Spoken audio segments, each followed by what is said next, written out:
7 sleep experts share what they do when they can't doze off. When it comes to catching more ZZZs, you know the drill: mix late-night caffeine, turn your bedroom into an oasis, and ban all electronics at least an hour before bed.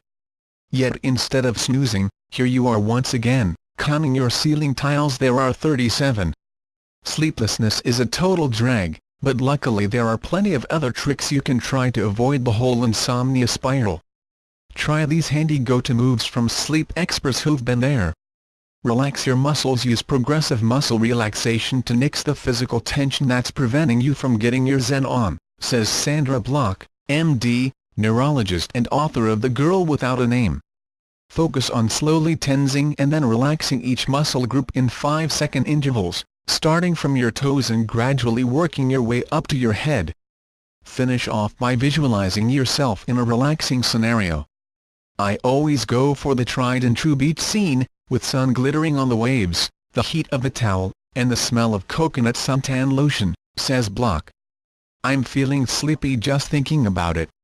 Think about staying awake. It sounds counterintuitive, but when I find it difficult to sleep because I'm worrying about not falling asleep, I do the opposite, says Sergey Kansagra, MD, director of Duke University's Pediatric Neurology Sleep Medicine program and author of My Child Wants Sleep. Instead of worrying about falling asleep, think about staying awake. This often lessens anxiety and gives your mind a chance to relax enough to fall asleep. It's a technique known as paradoxical intent.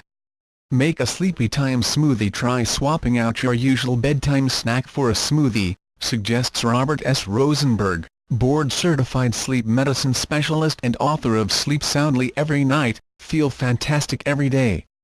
I use a small amount of non-fat Greek yogurt and low-cal almond milk, both of which contain sleep-promoting nutrients like tryptophan, calcium, and magnesium, says Rosenberg. Then I add frozen tart cherries, which have recently been shown to increase sleep by as much as 1 hour. I add a little cinnamon for taste, and voila! You're ready to catch a few winks. Schedule me time. Clear your head of any pre-sleep drama by going solo. I try to grab some me time during the last hour before bed, says Lisa Medley, behavioral sleep medicine specialist at the University of Chicago. It helps minimize the potential for distressing thought content while trying for sleep. Solo relaxing activities help clear my head from interpersonal problems and get me into the optimal aroused state for sleep transition. Keep a notebook handy. Cut back on the mental clutter that's likely to keep you awake by writing it down. It's a technique called constructive worrying, says Rosenberg. At least 3 hours before bed, write down your concerns and your solutions. Then put them in a desk drawer and leave them there for the night.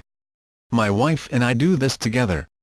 Physically setting your thoughts aside will likely keep the tossing and turning to a minimum.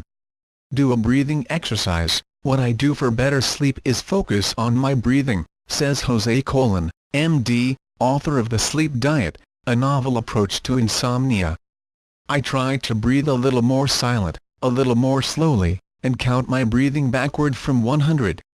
When I forget what number I'm on, it's a sign that I'm drifting in and out of consciousness, and I just start over again from 100.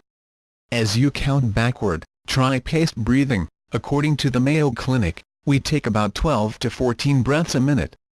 With paced breathing, your number of breaths is cut in half, and the word is the long, smooth breaths help to reduce stress and trigger a relaxation response. Make your bedroom a PET-free zone. They may make comfy bed buddies, but your kitty or pup can make it harder to drift off and stay asleep. I don't allow my pets to sleep with me, says Robert Oaksman, director of the Sleep to Live Institute in North Carolina. They have a different circadian rhythm, which will reduce one's sleep as they move around. Sorry, Fluffy. Stay cool. I sleep with a fan circulating the air in my bedroom and am mindful of the temperature, says Rosenberg. Most studies demonstrate that room temperatures between 62 and 70 degrees seem to work best for sleeping. The reason is that our core body temperature drops at night and is a signal to the brain to sleep. A warm room can inhibit this process. Adjust the lighting. Coordinate your lighting with the sun to keep your circadian rhythm in check. For example, don't work in a dark office during the day, and don't turn on lights in the middle of the night. After dinner time, I dim the overhead lights in our home to mimic the sunset outside, says Kathy Goldstein, M.D., neurologist at the Sleep Disorders Center at the University of Michigan. Light has an alerting effect and can shift the circadian rhythm. Even if I have to use the bathroom at night, I keep the lights dim.